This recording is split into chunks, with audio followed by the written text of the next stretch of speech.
everybody, and welcome back to my channel. So you got accepted to the program of your dreams. You're already packed and ready to go. You bought your plane tickets and now you're here in Canada. What do you do next? Here are 10 things you need to do as soon as you arrive in Canada. This may sound really crazy to you guys, but it's very important. You need to get a bus pass. Here in Alberta, the bus ticket is $3.50 and it only lasts for an hour and a half. So getting yourself a bus pass, you'll eliminate the limited time you have to get things done. You can get a bus pass at any corner shops located at the train station or 7-Eleven or Shoppers Drugmart. The next thing on my list is for you to get a phone or a phone plan. Now this is very tricky. You have to do your research and you have to shop around to see which plan or which phone works for you. So before you even get here, just shop around, and then when you come, you'll just go and get your phone or your phone plan. The third thing on my list is social insurance number. The SIN is a very important point on the list of things that I'll be talking about today. You cannot get anything done without your SIN.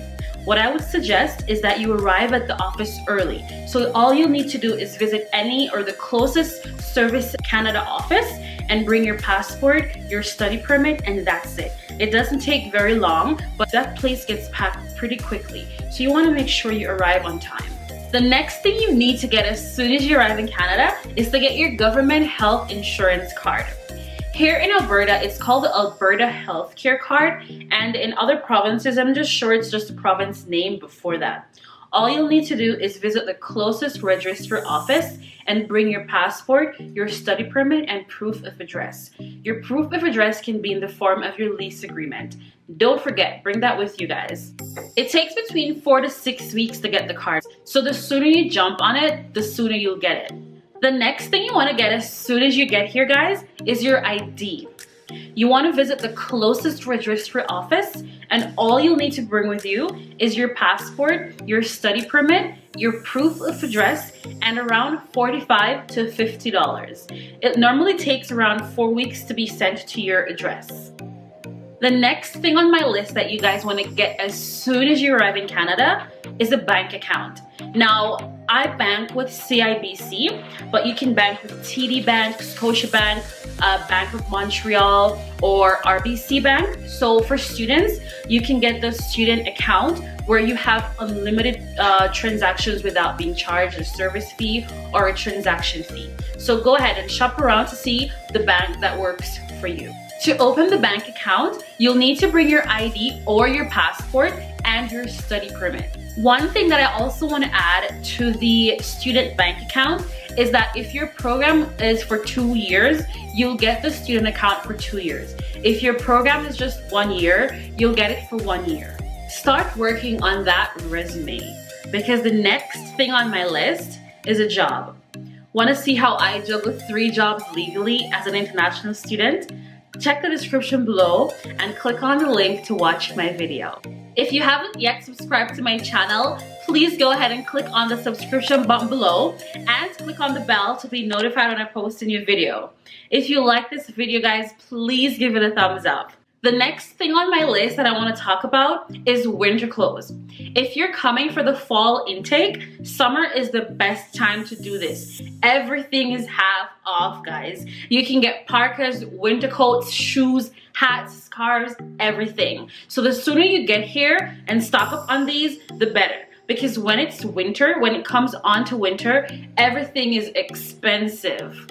The next thing on my list that you guys must do as soon as you arrive in Canada is visit your school. Get yourself familiarized with your school. That is how I actually got my on-campus job. So if you get here, the first thing you want to do is get everything on the list that I mentioned earlier and then visit your school. That way you can know where your classrooms are, where the admin office is, where the cafeteria is, where the bookstore or the library is, and you can just walk around and talk to people, and who knows, you may be lucky and you may land a job. The final thing on my list, guys, is for you to walk around your city. Get yourself familiarized with the street numbers, the street name, where your bus stop is, where the bus will leave you. That way, when school starts, you'll know exactly what to do and where to go. And one more thing I want to leave with you guys before I go is the bonus one is tenants insurance or renters insurance. This is very important. You want to shop around to see the best insurance that is better for you or that will be good for you. I know it's probably going to be a little bit expensive just as you get here, but as time goes on, you need to invest in a tenant's insurance. Guys, I have a story that I want to share with you of how the tenant insurance came in handy for me a few months ago. This is something that I cannot stress enough of, that you need to get tenants or renters insurance. Not a lot of places that you rent, especially if you're renting a room, they won't require you to get tenants insurance, but you can get one for yourself. It probably will cost you at most $20. As a student, that's kind of where you want to put your bracket. It can be more expensive, but as a student, you want to make it more affordable for you, so around $20 should be okay. You can wait to do this. You can wait until maybe 6 months or so, but you definitely want to invest in this flood or fire. At least you'll have something or someone who you can lean on in times of disaster. It is very helpful, and that is my bonus tip for you guys.